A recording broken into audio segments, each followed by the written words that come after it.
Wala ng buhay nang madatnan ng mga otoridad ang 25 anyos na magpapastol sa Barangay Balogo, Pasakaw, Camarines Sur, kahapon Lunes, Nobyembre 14. Malapit sa kanya ang alagang kalabaw na namatay rin.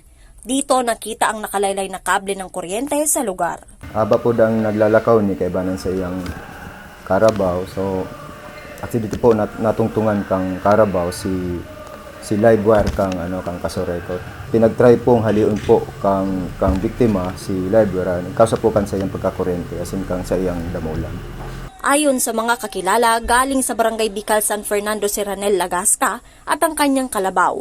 Dahil sa pangangailangan, patungo sila sa Barangay Plansa, parehong bayan, para ipagbili ang kanyang alaga. Puguro sa yung pangyari, baka mga madardiklong pa man po kaya garo.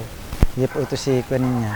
Kasi pero maamay po nga dahil garo, maamay siya itong damulag, dadaraw niya sa Plansa, papabakal niya. Pero bago ang insidente, isa ring kalabaw na pag-aari ng residente ang nakuryente dito linggo ng gabi, dahilan para mawalan ng supply ng kuryente sa lugar. Hindi lang agad nalaman ng may-ari ang nangyari sa kanyang kalabaw kaya hindi na ipaalam mismo sa barangay o sa pamunuan ng Kasurekutu. Natagpuan kasi ang nakuryenteng kalabaw noong nakita na si Lagasca at ang kanya ring kalabaw na nakuryente sa lugar kinabukasan. Wala po ng kuryente, nagportok po na doon sa may poste ninda.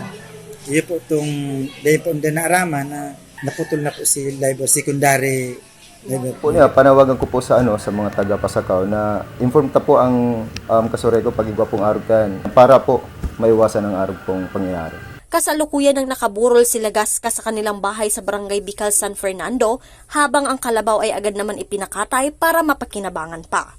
Nangako naman umano ang Kasurekutu na babayaran na lang ang mga namatay na kalabaw.